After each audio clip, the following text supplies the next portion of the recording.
Hello বন্ধুরা, আফগানিস্তানের বিরুদ্ধে তৃতীয় টি-টোয়েন্টিতে একগুচ্ছ রেকর্ডের মালিক হলেন ভারতীয় টিমের ক্যাপ্টেন রোহিত শর্মা।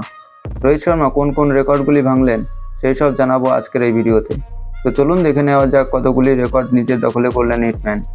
এক, আফগানিস্তানের বিরুদ্ধে বেঙ্গালুরুতে অনবদ্য 121 রানের ইনিংস খেলে ইতিহাস গড়েন রোহিত শর্মা। 2, প্রথম ক্রিকেটার হিসাবে আন্তর্জাতিক টি-টোয়েন্টিতে 5টি শতরান করে ফেললেন তিনি।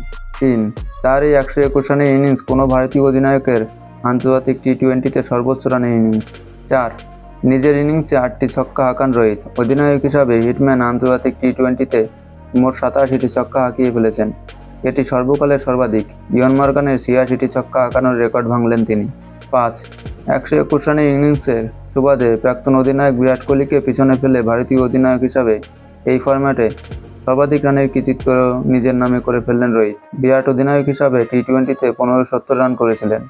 রোহিতের দখলে বর্তমানে 1647 রান রয়েছে। 6, তৃতীয় টি-টোয়েন্টিতে ম্যাচ সেরা নির্বাচিত হন রোহিত শর্মা। 55 ম্যাচে দলকে নেতৃত্ব দিয়ে এই নিয়ে ষষ্ঠবার ম্যাচ সেরা হলেন রোহিত। আর কোনো ভারতীয় অধিনায়কের দখলে এতবার ম্যাচ সেরা হওয়ার কৃতিত্ব নেই। 7, এটি 20 ওভারের ক্রিকেটে রোহিতের 250তম জয়। আর কোনো ভারতীয় ক্রিকেটার এতগুলি 20 ওভারের ম্যাচ জেতেনি। এবং সর্বশেষ 8, রোহিতের ব্যাটিংয়ে ভর করে ভারতীয় দল আফগানিস্তানকে 3 ম্যাচের টি-টোয়েন্টি সিরিজে 3-0তে হারালো।